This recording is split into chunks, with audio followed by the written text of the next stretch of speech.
औज़ुबिल्लाहिमिनश्शैतानिर्रजीम बिस्मिल्लाहिर्रहमानिर्रहीम इय्याका नअबुदु व इय्याका नस्तईन। अस्सलाम वालेकुम रहमतुल्लाहि व बरकातुहू। All my Muslim and Pakistani brothers, उम्मीद है आप जहाँ भी होंगे अपने इफ्स व मान व खैर से होंगे। अल्लाह ताला मेरे रब्बुल आलमीन आप सबको अपने इफ्स व मान व खैर से रखे।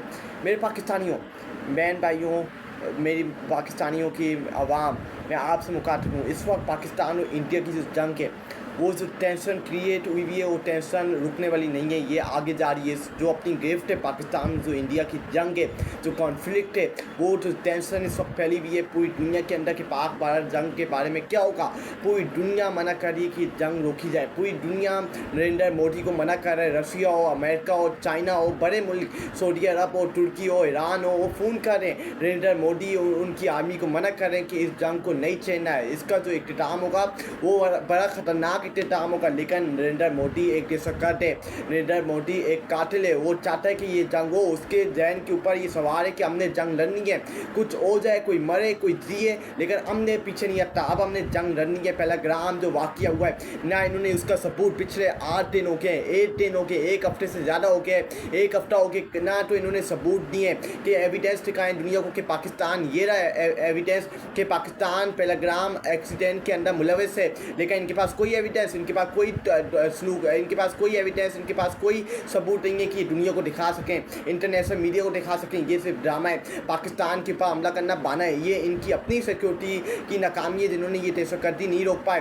80 लाख लोग, 3 लाख से ज़्यादा फौजी इंडिया के अंदर, कश्मीर के अंदर ये तैनात करते हैं। और वहाँ कब मरे हुए थे, क्यों, क्या सो रहे थे, गोरे बेस की क्या सोए थे, उनको नहीं पता था कि दहशतगर्द का हमला हो रहा है। ना वो मदद करने के लिए, ना उन्होंने दहशतगर्दों को पकड़ा है अभी तक। ये कैसी फौजी है, ये कैसे इनके ऊपर सवालिया निशान खड़े होते हैं। और ये बड़ा सवालिया निशान है, ये क्या कर रहे थे, ये गोरे बेस के सोए थे। इनको कोई अतलात नहीं थी कि वहाँ दहशतगर्द का हमला हो के कश्मीर के अंदर इन्होंने 3 लाख से ज़्यादा फौजी तैनात किए हुए। तो ये कहाँ थे, ये मरे हुए कहाँ थे, ये कहाँ सोए हुए थे, ये क्यों नहीं उठे जब ये हलाकत हुई है। उसके बाद अगले कल रात को 1:45 PM पे नहीं, AM के ऊपर अतर तारा, पाकिस्तान के मिनिस्टर अतर तारा ने 1:45 PM में नहीं, सुबह नहीं, दिन के वक्त नहीं, रात की आधी रात को 1:45 AM के ऊपर अतर तारा ने प्रेस कॉन्फ्रेंस की है।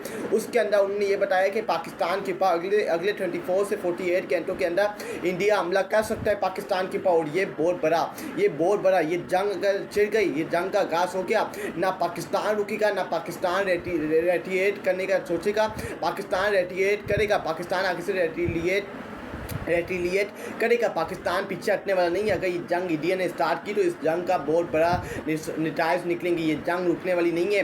अगर ये जंग का आगाज़ हो गई, मेरे बात आप अपने कॉपियों के अंदर सेव करके रख लें, ये जंग आगे जाएगी। ये जंग से पाकिस्तान और इंडिया तक नहीं रहेगी, ये जंग फैलेगी। और जब ये जंग फैलेगी तो ये महंगाई के ऊपर असर पड़ेगा। वैसे ही पाकिस्तान के हालात सही नहीं है, लेकिन हालातों से जंग नहीं लड़ी जाती, ईमान से जंग लड़ी जाती। अगर इंडिया या नरेंद्र मोदी समझता है कि पाकिस्तान के हालात सही नहीं है, पाकिस्तान इस वक्त स्टेबल नहीं है, इस वक्त पाकिस्तान की कौम एक ज़्यादा हो गई है। कल इमरान अहमद खान नियाजी का भी जेल के अंदर से पैगाम आया। कल DGI-SPR ने भी बेनकाब किया है कि इंडिया किस तरह पाकिस्तान के अंदर दहशतगर्दी के अंदर मुलविस है। और आप कैसे कह सकते हैं कि पाकिस्तान ये जंग रोकेगा। पाकिस्तान अगर ये इंडिया के साथ इनकी जंग हो गई तो ये आगे जाएगी, ये फुल स्टॉप यहाँ रुकने वाली नहीं है। ये पाकिस्तान और इंडिया, चाइना ने कॉल कर दी, रशिया ने कॉल कर दी, उसके बाद अमेरिका ने कॉल कर दी कि ये जंग रोको। ईरान हो गया, सऊदी अरब हो गया, इन बड़े मुल्कों ने नरेंद्र मोदी को कॉल करके कहा कि ये जंग का आगाज़ ना करो। अगर तुमने इस जंग का आगाज़ कर दिया तो जो इसके नतीजे होंगे, जो इसका तुम्हें बर्दाश्त करना पड़ेगा। ये फिर रुकेगी नहीं, ये पूरी दुनिया के अंदर फैलेगी ये जंग। अगर पाकिस्तान और इंडिया की जंग का आगाज़ हो गया। उसके बाद इमरान अहमद खान नियाजी ने कल